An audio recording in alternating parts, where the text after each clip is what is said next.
Sir, Telangana కాంగ్రెస్లో TDP నుంచి వలస వచ్చిన నేతలకు పదవులు వస్తున్నాయని విమర్శ బాగా వినిపిస్తోంది. ఇప్పుడు వేం నరేందర్ రెడ్డికి రాజ్యసభ సీట్ రావటంపై కూడా అదే మాట వినిపిస్తోంది.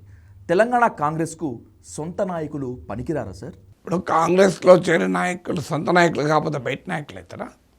ఇప్పుడు కాంగ్రెస్లో చేరిన నాయకులు ఒకసారి కాంగ్రెస్ నాయకులు అవుతారు కదా. ఇప్పుడు ఏమైనా బీఆర్ఎస్ వాళ్ళను బీజేపీ వాళ్ళను తీసుకొచ్చి రాజ్యసభ సీట్ ఇచ్చారా? ఇప్పుడు అలా అంటే కేసీఆర్ టీడీపీ నుంచి వచ్చిన ఎర్రవెల్లి దయాకర్ రావు, కడియం శ్రీహరి, తలసాని శ్రీనివాస్ యాదవ్ వీళ్ళందరికీ మంత్రి పదవులు ఇవ్వలేదా? అప్పుడు సొంత నాయకులు వద్దనుకున్నాడా కేసీఆర్? సో భారతీయ జనతా పార్టీ ఈటల రాజేందర్కు పార్లమెంట్ సీట్ ఇవ్వలేదా? అంటే బీజేపీలో సొంత నాయకులు లేరా? ఒక బ్యాలెన్స్ ఉండాలి ఎప్పుడైనా మనం మాట్లాడేటప్పుడు. సొంత నాయకులు లేకని ఈ పార్టీలు నిశ్చయా. ఏ రాజకీయ పార్టీ అయినా అది మనము డిఫెక్షన్స్ను ఒక పార్టీ నుంచి మరో పార్టీ చేరడం తప్పంటే అందరి తప్పది. ఒక్క కాంగ్రెస్ మనం అనకూడదు, ఒక బీఆర్ఎస్ అనకూడదు, ఒక బీజేపీని అనకూడదు.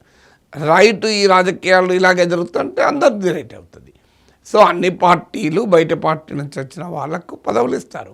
భారతీయ జనతా పార్టీ లాంటి ఐడియాలజికల్ బేస్ పార్టీ, సిద్ధాంత బలం ఉన్న పార్టీ మీకు తెలంగాణలో ఈటల రాజేందర్ను ఎంపీ చేసి ఒక దశలో పార్టీ రాష్ట్ర అధ్యక్షుని చేస్తారనే చర్చ కూడా జరగలేదా?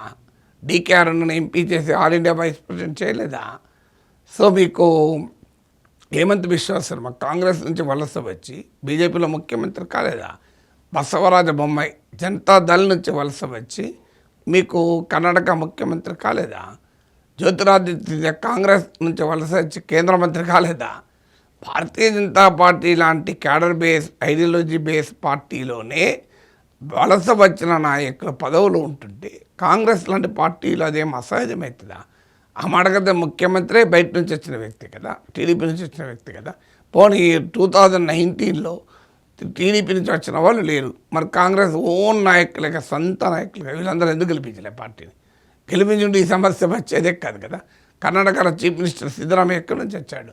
జేడీఎస్ నుంచి రాలేదా? మరి కాంగ్రెస్ సొంత నాయకులను డీకే శివకుమార్ అక్కడ సీఎం చేయలే కదా, సిద్ధరామయ్య చేశారు కదా. అందువల్ల పార్టీ గెలుపుకు బయట నుంచి వచ్చిన వారు దోహదం చేస్తారు, గెలిచినాక పదవుల్లో కూడా బయట నుంచి వచ్చిన వారు ఉంటారు. ఒక్కసారి పార్టీలోకి చేరి పార్టీ గెలుపుకు కారణమైన తర్వాత ఇక బయట నుంచి వచ్చిన వారు లోపల నుంచి ఉన్నవారు అనే తేడా రాదు కదా. ఇక వేం నరేందర్ రెడ్డి కాంగ్రెస్ పార్టీ తెలంగాణలో గెలవటానికి కీలకంగా దోహదం చేసిన వ్యక్తుల్లో అగ్రభాగాన్ని ఉంటారు. అందుకొరకు ఆయన రాజ్యసభ సీట్ ఇచ్చారు. అంతే తప్ప ఆయన టీడీపీలో నుంచి కాంగ్రెస్లో దూకినందుకు ఇవ్వలే. ఆయన ఆల్రెడీ కాంగ్రెస్లో చేరడమే కాదు, కాంగ్రెస్ గెలుపుకు వేం నరేందర్ రెడ్డి కృషి చేసినప్పుడు ఆయన బయట నుంచి వచ్చిన వ్యక్తి కాదు. గెలిచిన తర్వాత ఆయనకు రాజ్యసభ సీట్ ఇతనో బయట నుంచి వచ్చిన వ్యక్తి సొంతోళ్ళు లేరా అంటే ఎట్లా?